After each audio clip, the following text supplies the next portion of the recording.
Welcome back to ArchViz Ascent.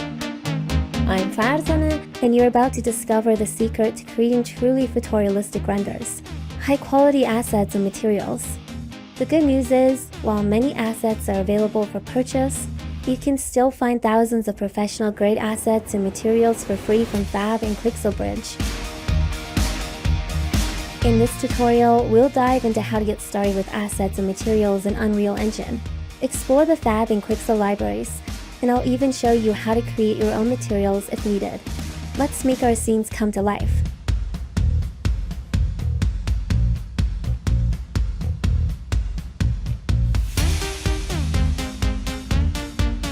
This is the Unreal Workspace.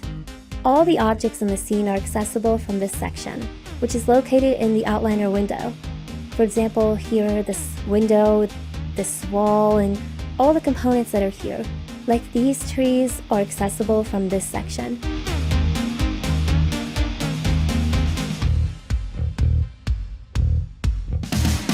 Now, each of these objects also has a details window.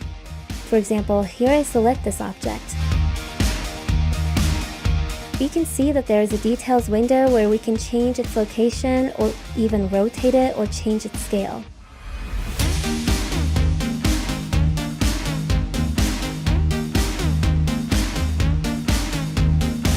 Or I can apply the changes I want from this part, or for example, enlarge the object in all directions.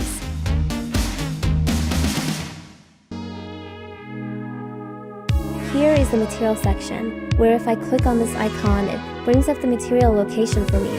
And if I click on this icon in the static mesh section, it shows me where this object is located.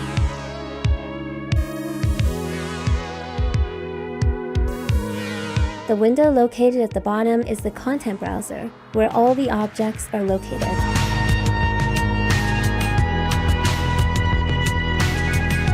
If I right-click on it and select Show in Explorer, it shows me where it is located on my computer. To avoid losing our data, we have to click on Save All from this section, or click on the bottom part, for every change we make, no matter how small.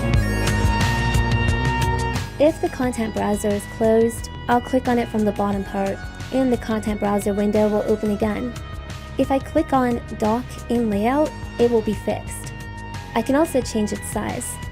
I can also make these other ones smaller or bigger.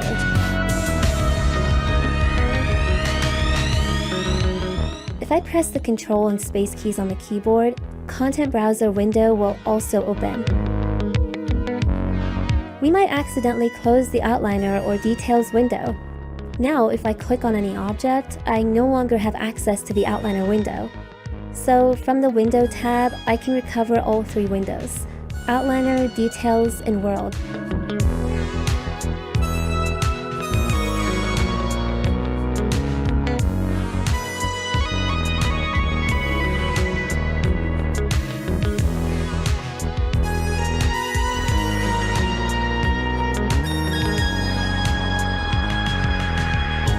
From here, I can open the outliner window.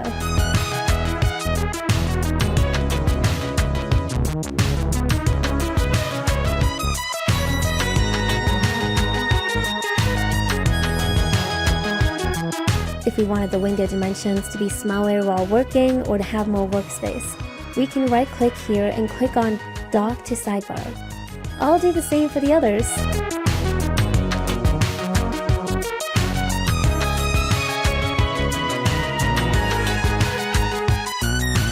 From this section, I can access its settings.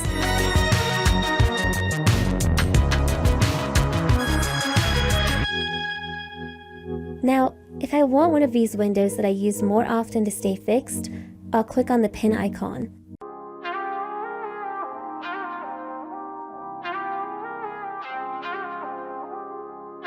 I'll return the windows to their original state.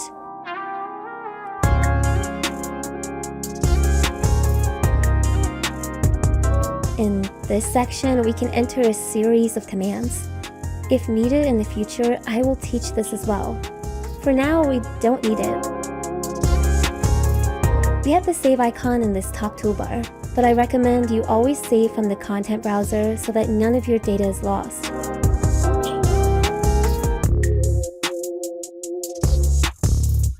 If we click on Save Current Level As from the File tab, we can create another level. For instance, if I want to simulate a night scene for a project, I can do this instead of opening another file and doing all the settings from scratch.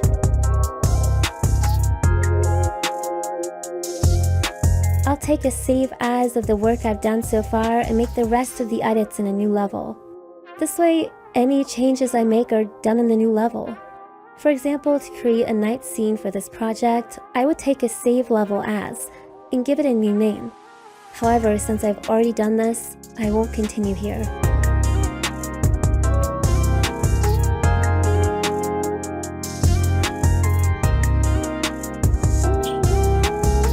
These icons you see in the image each correspond to one of the edits we've made.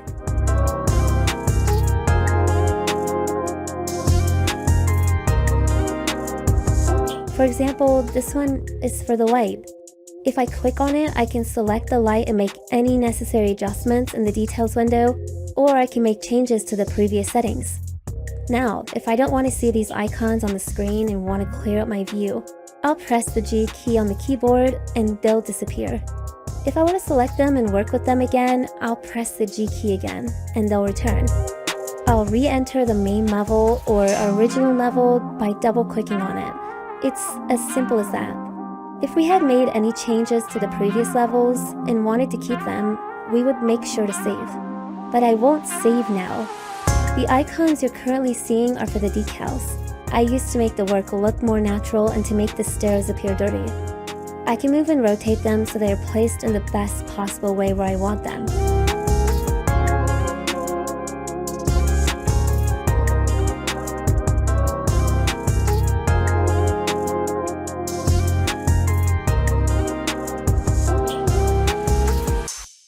How do we move in the Unreal environment? I'll hold down the W key on the keyboard to move forward, and I'll also press the right mouse button. This way I can move forward. We always hold the right click to move. Then we can use the W, A, S, D keys to move. I go forward with W. I come back with S. I move to the right with D. And if I rotate my mouse, I can rotate around an axis. By pressing the A key, I move in the opposite direction to the left. It also moves with the arrow keys, but it's easier to work with W, A, S, D keys in terms of hand placement.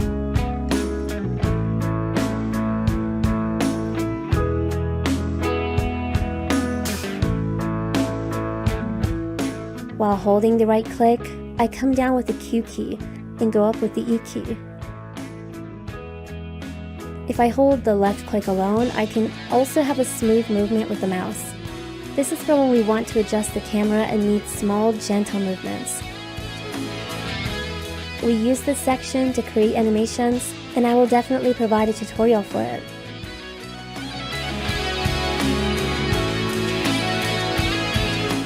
This section is also for creating blueprints. The work I did, such as the door opening, and the options I placed for changing materials, was all done with blueprint scripting, which I will definitely teach you in the future. I'll click on this triangular button on the top toolbar and enter an environment where I've already made the settings. For example, when I get close to the door, it opens automatically, and when I pass through, it closes. I'll definitely provide tutorials on these in future sessions. I've predefined the blueprint that when I'm in a specific location, it should show me options to change the ceiling and floor materials. The number of these materials is unlimited, and we can also do this for other objects and parts where we want to see the difference in materials. When I leave the area, these options also disappear. If I press the Escape key, I return to the Unreal editing environment. This section is used very often. The first option is used to import any file that doesn't have a Datasmith extension, such as FBX files.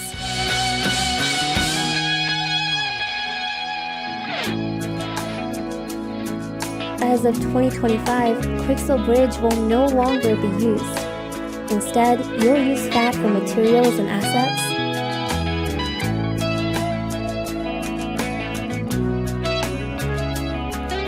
However, if you are a previous user of Quixel Bridge and had claimed those assets by the specified date, you can still have free access to all 18,000 assets and materials, which are also accessible through Fab. We can easily import any file that has a UDedit extension from this section. One of the most frequently used sections is the Lights section, which has various types of lights such as point, rectangular, and sun sky. Now I'll show you its icon. I'll search for sun up here and it shows it to me. From here, you can see the sun sky icon. I'll explain how to use all of these in detail later. To make the icons appear, we also press the G key on the keyboard. Another frequently used feature is the visual effects. The cloud and fog are frequently used tools and are currently present in the scene. I can easily search for it by typing its name, then select it from this window. This way, I can easily find its icon on my crowded screen.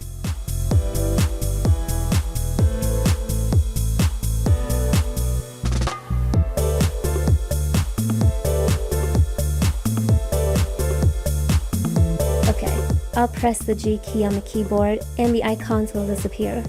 This section is very useful. It's related to the landscape.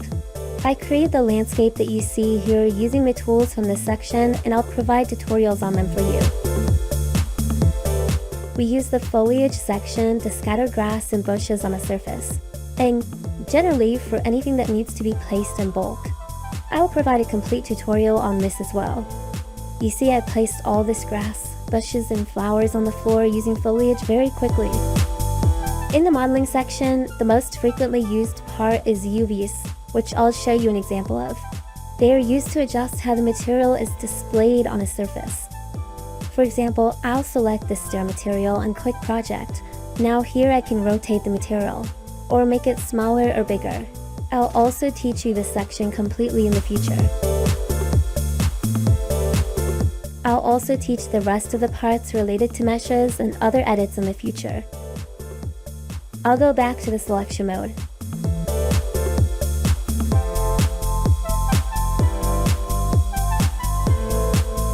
From here, I can show the display mode, for example, whether it's top, perspective, or left.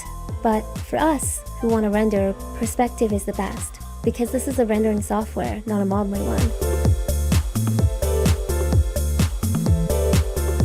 Here we can set the display mode to wireframe, or we can put it on unlit to only see the textures without the light.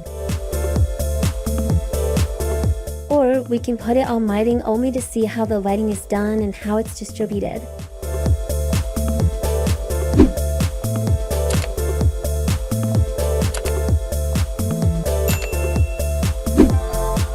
There are also other modes that I'll explain gradually.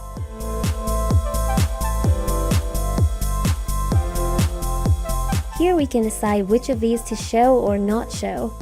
For example, whether to show the fog or not. This part shows the quality level. Well, I can set it to cinematic and increase the quality. For heavy scenes, we usually don't work with very high quality so that we can navigate the space and do the editing more easily.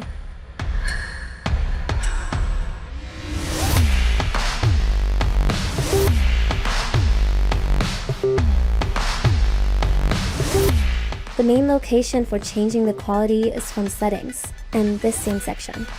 So from this part, I'll set the quality to medium. It'll take a little time to lower the quality. As you can see, the quality has gone down and the quality of the lights has also decreased. Now I'll set the quality to Epic.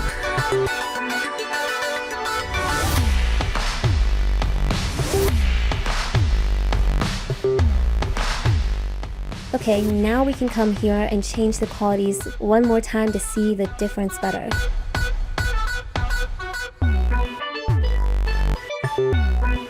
I'll set the quality to low.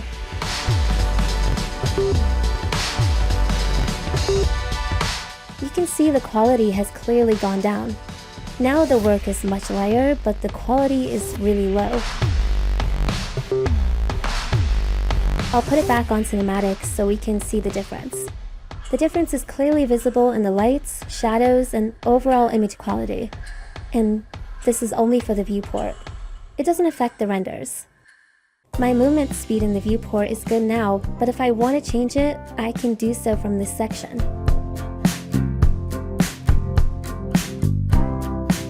It just became too fast.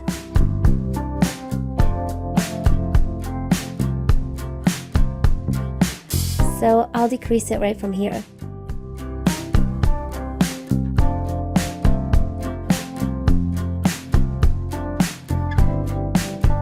From here, we can change our step speed. But now it has become too fast. I'll revert it to the previous state.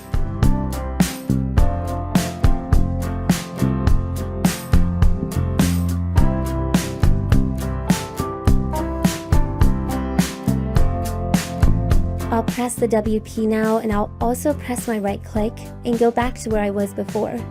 If I have selected an object, by simply pressing the F key on the keyboard, it will take me and place me next to that object.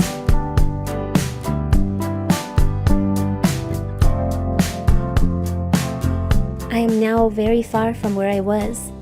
I'll select an object, for example, a tree, press the U key, and go back to my original position.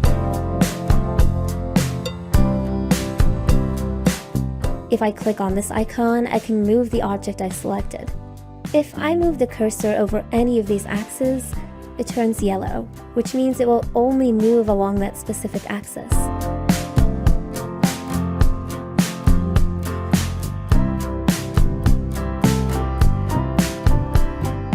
Now, if I click here and it turns blue, it means I can move the object according to its default increments.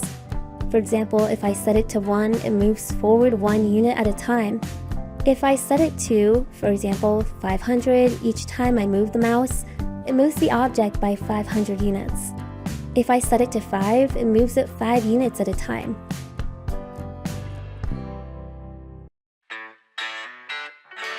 If I select Rotate, I can rotate the object at any angle I want. The rotation degree is also written next to it. To rotate the object by a specific amount, we turn on this section and set the desired angle. I'll set it to 90 and it will rotate exactly 90 degrees each time. I'll place my mouse over any of the axes and it will rotate in that direction.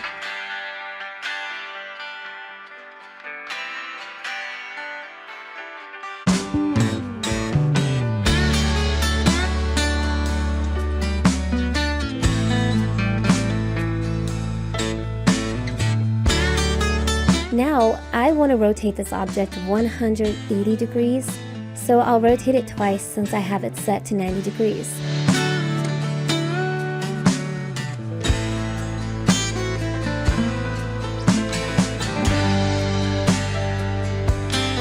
Okay, from this section, we can also select other angles. 10 degrees is usually a good choice. Scaling is also similar. Now, if the mouse goes over any of the axes, the size change occurs in that axis. If we grab the mouse on the plane between 2 axes and it turns yellow, the size change is performed on that plane. If we want to have a size change of the same amount on all 3 axes, we hold the mouse on this corner, and all 3 axes turn yellow. Now they all change together.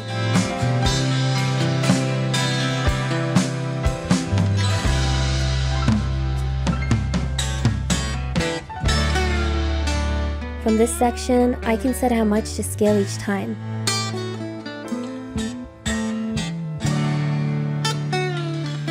For this project, I created a few levels for the day and night scenes and set up the settings for each one separately. Finally, whenever we want to save our work, we click on Save from here. If I click on this icon here, it shows me 4 viewports. One is a wireframe, one is right, and one is top, and each of them is also changeable. However, the main viewport we use is the perspective viewport, which is the most used in Unreal Engine, since we're not doing any modeling. To maximize the view we want, we click on this icon. From the content browser, I can access that from here. Here we can see various types of 3D models. We can use them depending on our project, though they are not free and the price for each one is written below. We can even use this section to specify that we only want to see materials.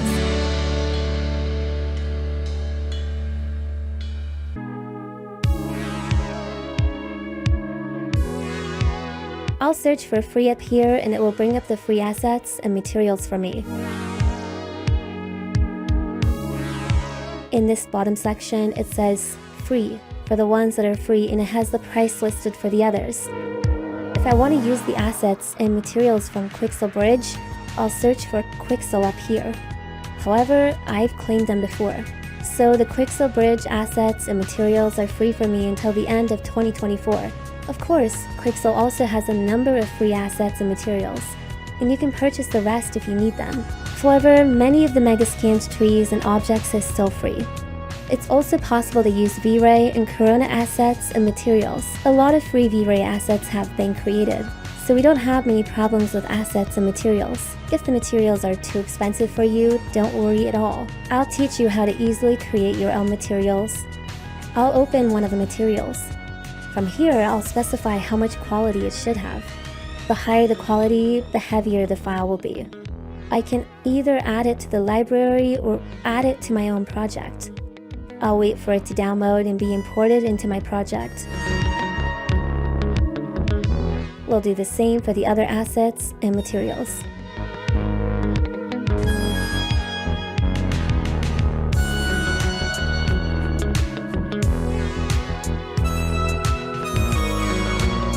As you can see, it has been added to my content browser in a folder named Fab, and now I can easily use it.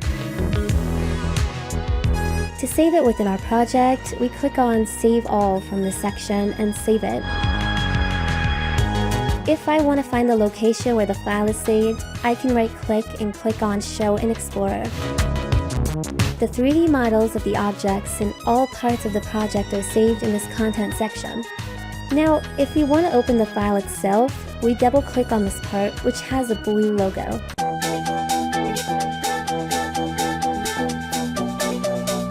Congratulations! You've now mastered the essential workflow for finding, importing, and managing assets and materials in Unreal Engine. This is a crucial skill that will dramatically improve the quality and realism of your renders. In the next tutorial, we'll take all this knowledge and apply it to a practical project. We'll learn how to take a simple Revit model and start adding materials and basic lighting to it. If this tutorial was helpful, please give this video a like and subscribe to the ArchViz Ascent channel. Your support helps me create more valuable content for you. Feel free to ask any questions in the comments below. Thanks for watching. I'll see you in the next video.